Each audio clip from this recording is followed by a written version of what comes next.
வணக்கம் நேயர்களே, இது நம்ம சென்னை நிகழ்ச்சிய நம்ம ஒவ்வொரு நிகழ்ச்சியுமே பலதரப்பட்ட இடங்கள்ல இருந்து நம்ம வழங்கிட்டு இருக்கோம். குறிப்பா பாத்தீங்கன்னா ஃபேமஸான இடங்கள், தனித்துவமான இடங்கள்ல இருந்து வழங்கிட்டு இருக்கோம். இன்னைக்கு நம்ம வந்திருக்க இடம் எங்கன்னு பாத்தீங்கன்னா சென்னை மக்களுடைய ஆல் டைம் ஃபேவரட் இடம் அப்படின்னு தான் சொல்லணும். ஆமாங்க, சென்னை மெரினா பீச்சுக்கு தான் நம்ம இப்ப வந்திருக்கோம்.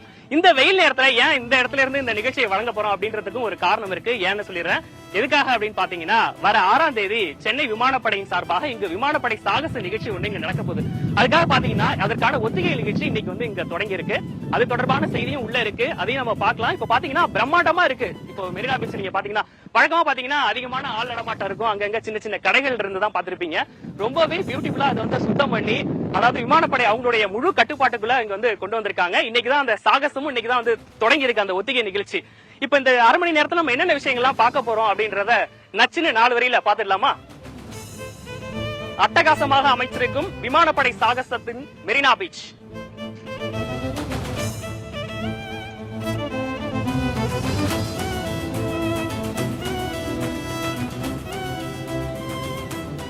மாநகராட்சி போட்ட ஸ்ட்ரிக்ட் ஆர்டர், 3 நாளைக்குள்ள எல்லாமே மாறப்போகுது.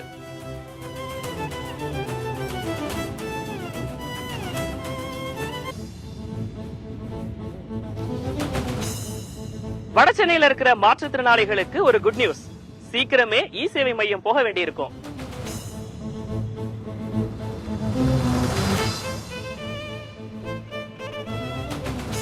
வரப்போகுது நவராத்திரி. கொலு பொம்மைகளை ஜொலிக்குது மாடவீதி.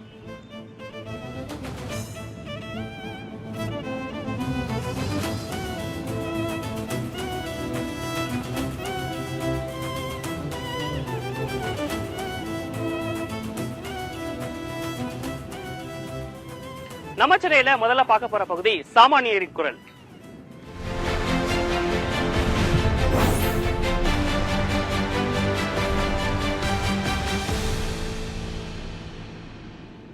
இன்னும் கொஞ்ச நாள்ல பருவமழை தொடங்க போது. அதற்கான அனைத்து நடவடிக்கைகளும் மாநகராட்சி சார்பா தொடங்கிட்டாங்க. அது வந்து அவசியம் மட்டும் இல்ல, கட்டாயமும் கூட.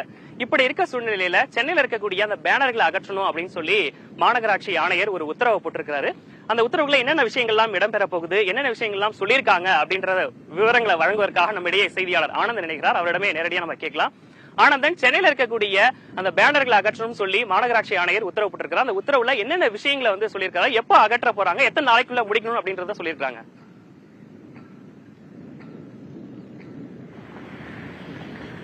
விக்னேஷ், பருவமழைக்கு முன்பாக முன்னெச்சரிக்கை நடவடிக்கை எடுக்கணும்னு சொல்லிட்டு நேற்று தமிழகத்தினுடைய முதல்வர் மு.க. ஸ்டாலின் அவர்கள் ஒரு ஆய்வுக் கூட்டத்தை வந்து நடத்தினார்.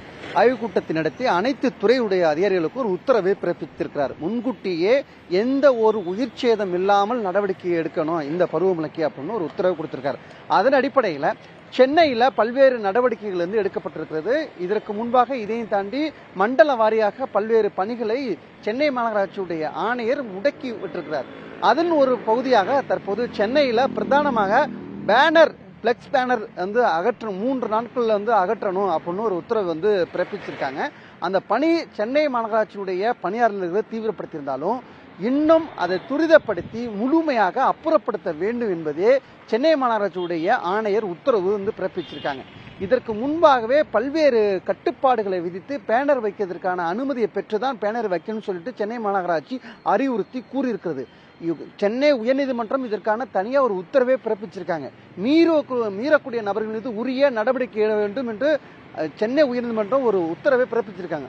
இருப்பினும் அங்கங்கே பல்வேறு வகையான தனியார் பேனர்கள், அதே போல நிறுவனங்கள் அமைக்கக்கூடிய பேனர்கள், அதே போல அரசியல் கட்சி தலைவர்கள் வைக்கக்கூடிய பேனர்கள்லாம் இப்படி நீண்டு கொண்டே இருக்கக்கூடிய நிலை இருக்கிறது. ஒரு கட்டத்தில் என்ன நடவடிக்கை எடுப்பது திகைத்து போய் நிற்கக்கூடிய நிலையில இருந்துச்சு. ஆனா சென்னை மாநகராட்சியுடைய ஆணையர் மீண்டும் ஒரு உத்தரவை பிறப்பித்திருக்கிறார். மீறுவோர் மீது கடும் நடவடிக்கை எடுக்கப்படும் என்று எச்சரிக்கை செய்யப்பட்டிருக்கிறது. குறிப்பாக பருவமழைக்கு முன்பாக கட்டிடத்தின் மேலே வைக்கக்கூடிய பேனர்கள், கட்டிடத்திற்கு கீழே வைக்கக்கூடிய பேனர்களை உடனடியாக அப்புறப்படுத்தணும். காத்து வீசும் போது இந்த பேனர் சரிஞ்சு விழுந்து காயங்கள் ஏற்படுவது, உயிர் சேதங்கள் இருக்கிறதுனா அபாயம் இருக்கிறது. எனவே உடனடியாக அதை வந்து அப்புறப்படுத்தணும். பேனர், நீங்க இந்த பேனர் பாத்துக்கிட்டு இருப்பீங்க, இந்த பேனர் வந்து மட்டும் அந்த போர்டை மட்டும் கழட்டிட்டு அந்த கம்பி அப்படியே விட்டுருவாங்க, சாரம் கட்டக்கூடியன்னு சொல்லுவாங்க. அந்த சாரத்து கம்பி முழுமையா நீக்கினா மட்டுமே ஒரு விபத்து நடக்காம தடுக்க முடியும். எனவே சென்னை மாநகராட்சியுடைய பணியாளர்கள், குறிப்பாக இந்த பேனரை அப்புறப்படுத்தக்கூடிய பணியில் ஈடுபடக்கூடியவர்கள் பேனர் மட்டும் கழட்டாம பேனருக்கு பின்புறம் இருக்கக்கூடிய அந்த சாரத்தையும் சேர்த்து கழட்டக்கூடிய வகையில் அந்த பணியை செய்யணும் சொல்லியிருக்காங்க. மீறும் நபர் மீது உரிய நடவடிக்கை எடுக்கப்படும், குறிப்பாக அபராதம் வசூல் செய்யப்படும் என்றும் சென்னை மாநகராட்சியுடைய ஆணையர் உத்தரவு பிறப்பிச்சிருக்காங்க. குறிப்பாக இதற்கான ஒரு நம்பரும் கொடுக்கப்பட்டிருக்கிறது. பொதுமக்கள் நேரடியாக சென்னை மாநகராட்சியுடைய அதிகாரிகளுக்கு வந்து தொடர்பு கொண்டு ஒரு நம்பரும் புகார் வந்து தெரிவிக்கலாம் சொல்லியிருக்காங்க. எனவே சென்னை மாநகராட்சியில் குறிப்பாக பருவமழைக்கு முன்பாக சாலை செல்லக்கூடியவர்கள், வாகனத்தில் செல்லக்கூடியவர்கள், சாலை ஓரமாக இருக்கக்கூடியது, கட்டிடத்தின் மேல் பகுதியில் இருக்கக்கூடிய பேனர் வந்து கீழே விழுந்தக்கூடிய நிலை இருக்கும். எனவே முன்னெச்சரிக்கை நடவடிக்கையாக தற்போது சென்னை மாநகராட்சியுடைய ஆணையர் குமரகுருபரன் அவர்கள் இந்த உத்தரவை பிறப்பிச்சிருக்காங்க. விக்னேஷ். ஆனந்தன், பல்வேறு விஷயங்களை குறிப்பிட்டிருந்தீங்க. அடுத்த 3 நாட்களுக்குள்ள அந்த பேனர்களை அகற்றணும், அகற்றாதவங்க மேல கடுமையான நடவடிக்கை எடுக்கப்படும், கடுமையான அபராதம் விதிக்கப்படும் அப்படின்றதெல்லாம் குறிப்பிட்டிருந்தீங்க.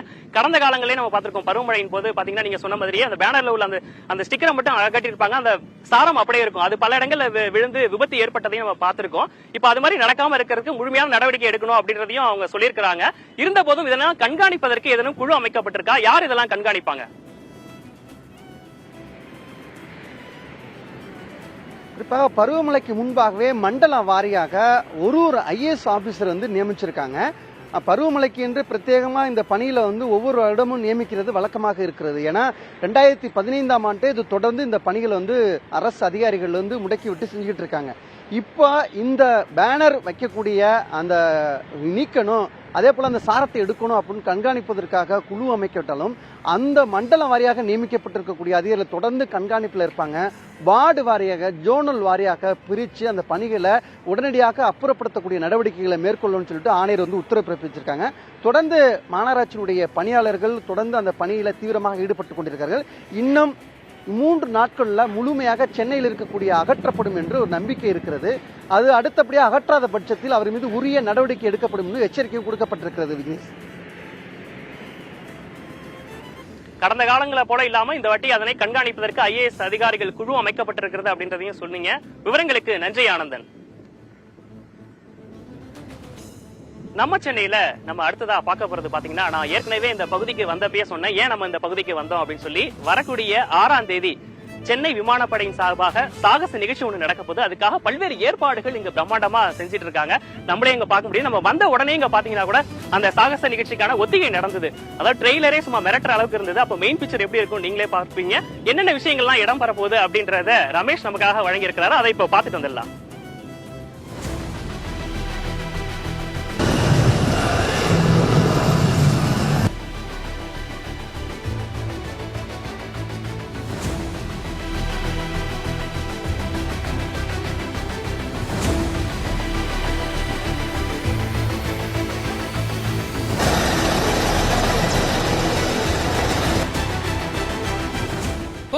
வது விமானப்படை தினம் வரக்கூடிய அக்டோபர் 6ஆம் தேதி கொண்டாடப்பட உள்ள நிலையில மெரினா கடற்கரையில அதற்கான ஒத்திகை நிகழ்ச்சி நடைபெறுகிறது. வான் சாகசங்கள் வரக்கூடிய ஞாயிற்றுக்கிழமை நடைபெற இருக்கிறது. அதற்கான ஒத்திகை தான் தற்போது நடைபெற்று வருகிறது. பழமை வாய்ந்த விமானப்படையில் இருக்கக்கூடிய விமானங்கள், ஹெலிகாப்டர்கள் என 72 வகையான விமானங்கள் இதுல வந்து பயன்படுத்தப்பட்டு சாகச நிகழ்ச்சிகள் பாத்தீங்கன்னா வான்ல வந்து குட்டி கர்ணம் விடக்கூடிய நிகழ்ச்சிகள், அதே போல ரஃபேல் வகை, அதாவது கண்ணிமைக்கும் நேரத்தில் வந்துட்டு சென்ற ரஃபேல் வகை விமானங்கள், அது மட்டும் இல்லாம ஹெலிகாப்டர்கள், பல்வேறு விதமான ஹெலிகாப்டர்கள், லைட் வெஹிக்கிள் ஹெலிகாப்டர் என பல்வேறு ஹெலிகாப்டர்களும் இதில் மூவர்ண கொடியை ஏந்தியவாறு சென்றன. இந்த வான் சாகச நிகழ்ச்சியை வந்து அனைவரும் வந்து இலவசமாக வரக்கூடிய ஞாயிற்றுக்கிழமை காணலாம். அது மட்டும் இல்லாமல் 15 லட்சம் பேர் இதை வந்து பார்ப்பார்கள் என்று சொல்லுவாங்க. விமான சாகசம் சூப்பரா இருந்தது. எதிர்பார்க்கவே இல்லை, சர்ப்ரைஸ் கிஃப்டா இருந்தது எங்களுக்கு. என் பொண்ணோட லீவுக்கு வந்திருந்தோம். இன்னும் வந்து 5ஆம் தேதியும் 6ஆம் தேதியும் இருக்குன்னு சொல்லியிருக்காங்க. விமான சாகசம் நல்லா இருந்தது. அதுக்கப்புறம் வந்து ஹெலிகாப்டர் சாகசம் இருந்தது. அப்புறமா வந்து நம்ம இந்த மிலிட்டரி சம்பந்தப்பட்ட இந்த இதெல்லாம் இருந்தது. நல்லா இருந்தது. ஈவெண்ட் நல்லா இருக்கு, சூப்பரா இருக்கு. குழந்தைங்க நல்லா என்ஜாய் பண்ற அளவுக்கு இருக்கு. ஷோ கட்டிச்சு, ஹார்ட் பண்ணிச்சு. ரெண்டா வந்து இப்படி போட்டாங்க. இந்தியா முழுவதும் இருக்கக்கூடிய ஏர்பேஸ்ல இருந்து பாத்தீங்கன்னா இங்க வந்து விமானப்படையை சேர்ந்தவர்கள் வந்திருக்காங்க. பல பேருடைய உழைப்பு இதில் இருக்கிறது. பாதுகாப்புத்துறை அமைச்சர் ராஜ்நாத் சிங், தமிழக கவர்னர், தமிழக முதலமைச்சர் உள்ளிட்டவர்கள் கூட இது வந்து பார்க்க போறாங்க. அதாவது மெரினா கடற்கரையில சும்மா அதிருதில்ல அப்படின்ற ஒரு தோணியில பாத்தீங்கன்னா இங்க வந்து வானமே வந்து அதிரக்கூடிய சாகச நிகழ்ச்சிகள் நம்ம இதுவரையுமே டிவிலையும் மொபைலையும் பார்த்ததை பல்வேறு நேரில் பார்க்க முடியும். விமானப்படையில சேரக்கூடிய மாணவர்கள் ஆர்வமா வந்து என்ன நடக்குது அப்படின்றது தெரிஞ்சுக்கலாம். அதுக்கான இங்க வந்து பாத்தீங்கன்னா என்னென்னலாம் இந்த லைட் ஹவுஸ்ல இருந்து ஆரம்பிச்சு கிட்டத்தட்ட 2 கிலோமீட்டருக்கு வந்து போறது. நாட்டில் இருக்கக்கூடிய அனைத்து விமானப்படையை சேர்ந்த உயர் அதிகாரிகள் வந்திருக்காங்க. மூவர்ண கொடியை ஏந்தியவாறு ஹெலிகாப்டர்கள் வந்ததையும் நம்ம அரிய காட்சியாக பார்த்தோம். இது மட்டும் இல்லாம வரக்கூடிய 4ஆம் தேதியும் ஒத்திகை நடைபெற்று 6ஆம் தேதி இறுதி நிகழ்ச்சி நடைபெற இருக்கிறது. புதிய தலைமுறைக்காக ஒளிப்பதிவாளர் சதீஷ்குமாருடன் ரமேஷ். விமானப்படையின் இந்த சாகசத்தை காண்பதற்காக இந்த மெரினா பீச் மட்டும் இல்லைங்க, சென்னை மக்களுமே ரொம்பவே தயாராயிட்டாங்க. அந்த சாகசம் நடக்கும்போது இங்க இருந்து தான் வந்து கமெண்ட் எல்லாம் கொடுப்பாங்க. அதற்கான அந்த ஏரியால இருந்து நம்ம இருக்கோம்.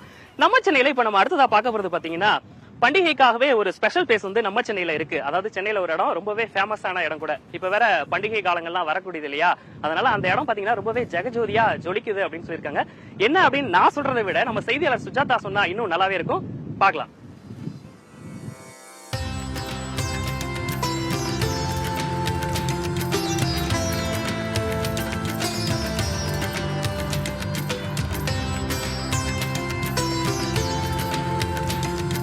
சென்னையோட ஐகானிக் பிளேஸ்ல தான் நம்ம இப்போ இருக்கோம். பார்த்தாலே எல்லாருக்கும் தெரிஞ்சிருக்கும், நவராத்திரி சீசன் களை கட்டி இருக்குன்னே சொல்லலாம். அதுவும் நவராத்திரினாலே என்னங்க, கொலுபொம்மை தான். இந்த வருஷம் கொலுபொம்மை எங்கே வாங்கலாம், எவ்வளோ கம்மியான ப்ரைஸில் வாங்கலாம் அப்படின்னு எல்லாம் திங்க் பண்ணியிருக்கீங்களா? கண்டிப்பாக உங்களுக்கு சொல்கிறேன். ஐ திங்க் நிறைய பேர் கெஸ் பண்ணியிருப்பீங்கன்னு நினைக்கிறேன். மயிலாப்பூர் மாட வீதியில் தான் நம்ம இப்போ இருக்கோம். இந்த வருஷம் என்னென்ன மாதிரி ட்ரெண்டிங்கான பொம்மைகள் வந்திருக்கு அப்படிங்கிறத கண்டிப்பாக உங்களுக்கு சொல்கிறேன்.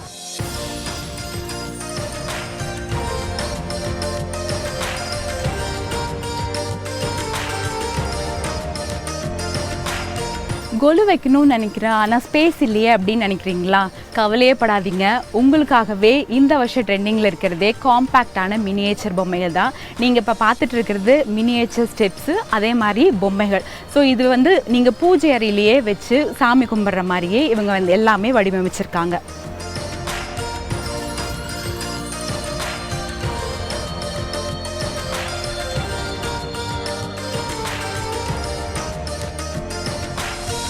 நித்தியமங்கலம் ஜோடின்னு வந்திருக்கு, இப்போ புதுசு. அப்புறம் ஸ்ரீ திருவடிகள் வந்திருக்கு. செட் ஐட்டத்தில் பார்த்தீங்கன்னா வந்து நவஸ்ரீ தாயார், நவ திருப்பதியோட தாயார் வண்டி 9 தாயார் வந்திருக்காங்க. அப்புறம் பார்த்தீங்கன்னா மனுநீதி சோழன் செட்டு வந்திருக்கு. ப்ரைஸ் ஸ்டார்டிங் ப்ரைஸ் 150லேருந்து 15,000 20,000 வரைக்கும் இருக்குது. புதுசு இந்த வருஷம் நியூ கலெக்ஷன்னா அயோத்தி ராமர் தான் லைக் பண்ணி கேட்குறாங்க. எல்லாருமே வரவங்களை அயோத்தி ராமர் தான், பாலராமர் தான் கேட்குறாங்க.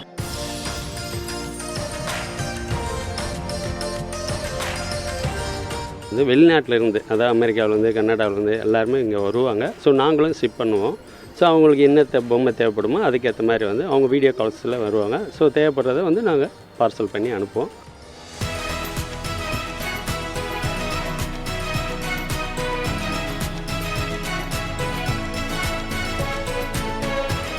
நீங்கள் பார்க்குற ஒவ்வொரு பொம்மைகளும் களிமண்ணால் செஞ்சுருக்கிறதுனால கண்டிப்பாக இது என்விரான்மெண்ட் ஃப்ரெண்ட்லி அப்படின்னே சொல்லலாம்.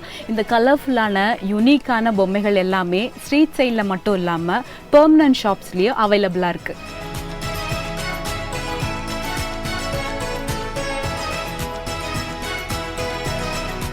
வருஷம் நான் வந்து கொலு வைக்கிறேன். எப்போவுமே இங்கே வந்து கலெக்ஷன்ஸ் வந்து எப்போயுமே ரொம்ப நல்லாயிருக்கும். இந்த வாட்டி பார்த்திங்கன்னா அயோத்தியா ராமர் புதுசாக வந்திருக்கிறதுனால ஸோ அது எப்படி இருக்குது என்னன்னு பார்க்கறதுக்காக நான் வந்திருக்கேன். அதை தவிர்த்து வாசு லக்ஷ்மி வச்சுருக்காங்க, கடோத்கஜன் பொம்மை, அந்த மாதிரி நிறைய வெரைட்டிஸ் இருக்குது. நான் வந்து ஒரு 2K கிட் ஸோ வந்து நான் பல்லாங்குழி, கிரிக்கெட், தாயக்கட்டை அதெல்லாம் வந்து பார்த்ததே இல்லை. ஆக்சுவலி சொல்லி தான் கேள்விப்பட்டிருக்கேன். இங்கே வந்து கிரிக்கெட் இருக்குது. இந்த மாதிரி நான் நிறைய பார்த்தேன். இதெல்லாம் வாங்கி எடுத்துகிட்டு போய் கொல்லில் வைக்கணுன்னு ரொம்ப ஆசையாக இருக்குது. நிறைய கலெக்ஷன்ஸும் இங்கே இருக்குது.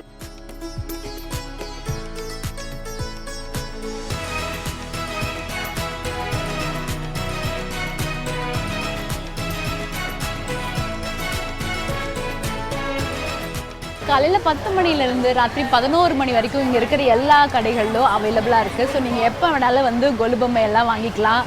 கையில் என்னன்னு பார்க்குறீங்களா? காஃபி தான். கண்டிப்பாக மயிலாப்பூரில் வந்துட்டு ஃபில்டர் காஃபி இல்லாமையாங்க. இன்னும் என்ன வெயிட் பண்ணுறீங்க? கிளம்புங்க. இவ்வளோ பியூட்டிஃபுல்லான விஷுவல்ஸ் எடுத்த கேமராமேன் ஜோஷுவாவுடன் புதிய தலைமுறைக்காக சுஜாதா.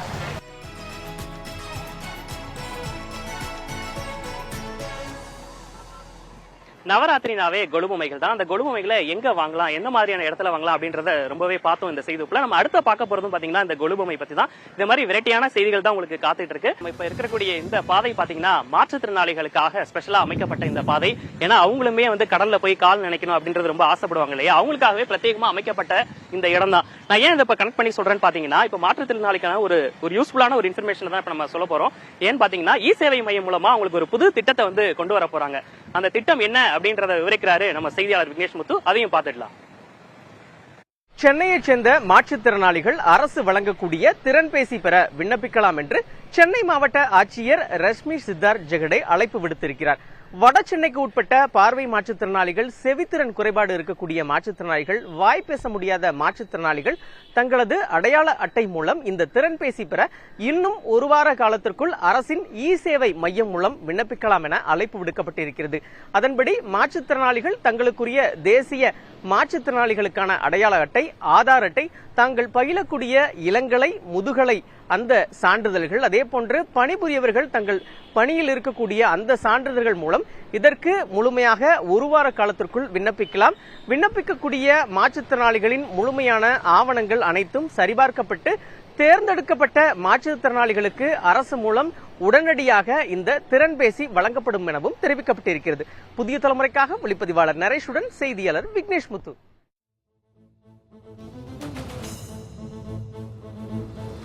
நவராத்திரியில பாத்தீங்கன்னா கொலுபொம்மைக்கு ரொம்பவே இம்பார்ட்டன்ஸா பல விஷயங்களை கொடுப்பாங்க. ஊர் சைட்ல எல்லாம் பாத்தீங்கன்னா வீட்டுல பக்கத்து அக்கம் பக்கம் வீட்டுல அதே மாதிரி ஃப்ரெண்ட்ஸ் எல்லாம் கூப்பிடுவாங்க. அந்த மாதிரி வரவங்களுக்கு பாத்தீங்கன்னா திரும்ப போகும்போது அவங்களுக்கும் ஒரு சின்ன கிஃப்ட் கொடுப்பாங்க. அது மாதிரியான ஒரு ஸ்பெஷல் பேக்கேஜ் தான் இப்ப பார்க்க போறோம். இதை வழங்குவதற்காக செய்தியாளர் அருணா இணைஞ்சிருக்காங்க. அவங்க என்ன சொல்றாங்க அப்படின்றதையும் கேட்கலாம். நவராத்திரி ஸ்டார்ட் ஆக போதுங்க. வரப்போற அக்டோபர் 3ஆம் தேதி நவராத்திரி. நவராத்திரினாலே நம்ம ரொம்ப ஃபோக்கஸ்டா இருப்போம் கொலு பொம்மைகள்லயும் கொலு படிகள்லயும் தான். ஆனால் இந்த வருஷம் ஒரு மாறுதலுக்காக வரப்போகிற கெஸ்ட்டுக்கெல்லாம் என்ன ரிட்டன் கிஃப்ட் கொடுக்கலான்னு பார்க்கலாமா? என் கையில் இருக்கிறதும் ரொம்ப அழகான ஒரு ரிட்டன் கிஃப்ட் தாங்க.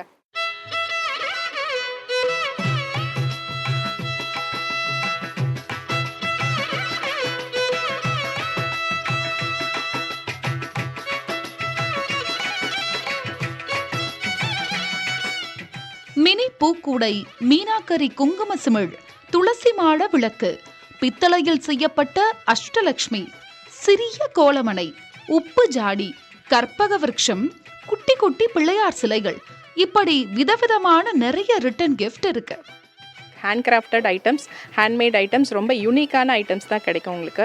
வருஷம் நவராத்திரிக்கு நியூ ஐட்டம்ஸ் வந்து நம்ம ரிட்டர்ன் கிஃப்ட்ஸில் இன்ட்ரடியூஸ் பண்ணுவோம். ஜென்ரலாக டால்ஸும் நிறைய நியூ ஐட்டம்ஸ் கலெக்ஷன்ஸ் வரும். இப்போ பார்த்தீங்கன்னா இந்த வருஷம் பார்த்தீங்கன்னா இது ஒரு ஐட்டம் பார்த்தீங்கன்னா அழகான மலை, அதுக்கு மேலே வந்து கிளேலான துளசி மாடம் விளக்கு. இது வந்து நீங்கள் டெக்கரேட்டிவ் பீஸாகவும் யூஸ் பண்ணிக்கலாம், இதிலே வந்து விளக்கும் ஏற்றிக்கலாம். அந்த மாதிரி ஒரு ஐட்டம் இருக்குது.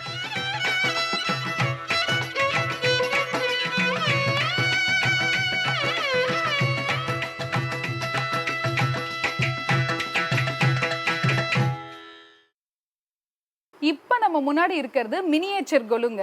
இந்த miniature especially for new generation. அதுவும் இப்போ இருக்க யங்ஸ்டர்ஸ் வந்து எங்களால் பெரிய கொலுவெலாம் வைக்க முடியல, கொலு பொம்மையை எடுத்து மேலே ஸ்டோர் பண்ணி வைக்க முடியலன்னு நினைக்கிறவங்களுக்கு இந்த மினியேச்சர் கொலு ரொம்ப ரொம்ப யூஸ்ஃபுல்லாக இருக்கும். அதுவும் இங்கே யூனிக்காக ஃபுல் அண்ட் ஃபுல் ப்ராஸ்லேயே பண்ணியிருக்காங்க. தசாவதாரம், அஷ்டலக்ஷ்மி, பெருமாள், தாயார்னு ரொம்ப அழகாக யூனிக்காக இருக்குது. பார்க்கும் போதே இதை வாங்கிட்டு போகலாமா அப்படின்னு ஆசையும் வருதுங்க. 30 ரூபாயில இருந்து 2000 ரூபாய் வரை கிஃப்ட் பொருட்கள் எல்லாம் இருக்குன்னு சொல்றாங்க கடைக்காரங்க. நம்ம கிட்ட budget friendly return gift items நிறைய இருக்குது. இதெல்லாம் பார்த்தீங்கன்னா 30 ருபீஸ்லேருந்து ஸ்டார்ட் ஆகுது. 30 ருபீஸ்லேருந்து 2000 வரைக்கும் நம்ம கிட்ட ரிட்டர்ன் கிஃப்ட்ஸ் ஐட்டம்ஸ் இருக்குது. நிறைய ஐட்டம்ஸ் இருக்குது, யூனிக் கலெக்ஷன்ஸ் இருக்குது.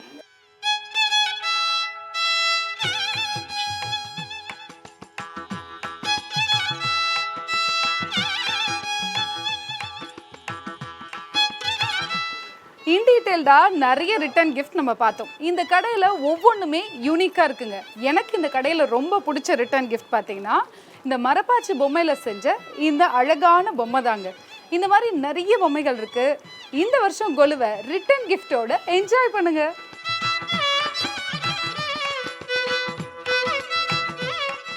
புதிய தலைமுறைக்காக ஒளிப்பதிவாளர் சுரேந்தருடன் செய்தியாளர் அருணா. நம்ம சென்னையோட நிறைவு பகுதிக்கு வந்துட்டோம். நம்ம வந்த மாதிரியே இங்க பாத்தீங்கன்னா சென்னை மெரினா கடற்கரை எப்போதும் இல்லாத அளவுக்கு ரொம்ப அழகா இருக்கு. ஏன்னா பாத்தீங்கன்னா சின்ன சின்ன கடைகள்லாம் இங்க அங்கங்கே இருக்கு பாத்துருக்கோம். அதெல்லாம் சுத்தம் பண்ணி முழுமையான இந்திய விமானப்படை இருக்கு இல்லையா, அவங்களுடைய கட்டுப்பாட்டுகள் கொண்டு வந்துட்டாங்க. இதற்கான பிரம்மாண்ட ஏற்பாடுகளும் இங்க சிறப்பாக செஞ்சிருக்காங்க. இப்ப நம்ம இப்ப பாக்குறோம் இல்லையா இந்த சேப்பு கலர் வண்டி, இதை பாத்தீங்கன்னா கிட்டத்தட்ட 5 கோடி ரூபாய் அப்படின்னு சொல்றாங்க. இது எதுக்காக அப்படின்னு நம்ம பார்த்தோம்னா, விமான சாகசம் நடக்கும் இல்லையா, அப்ப சாகசம் நடக்கும் போது ஏதேனும் தவறும் பட்சத்துல ஏதாவது விபத்து நடந்துச்சுன்னா உடனடியா போய் ரெஸ்கியூ பண்றதுக்காக இந்த வாகனமா.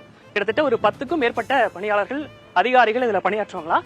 எப்போதுமே ஒரு விமான சாகசம் நடக்கும்போது விமானியுடைய உயிர் தான் ரொம்ப முக்கியம் அப்படிங்கறதுனால அவங்கள ரெஸ்கியூ பண்றதுக்கான எல்லா எக்யூப்மெண்ட்ஸும் இதுல இருக்கு அப்படின்றதையும் நமக்காக சொல்லியிருக்காங்க.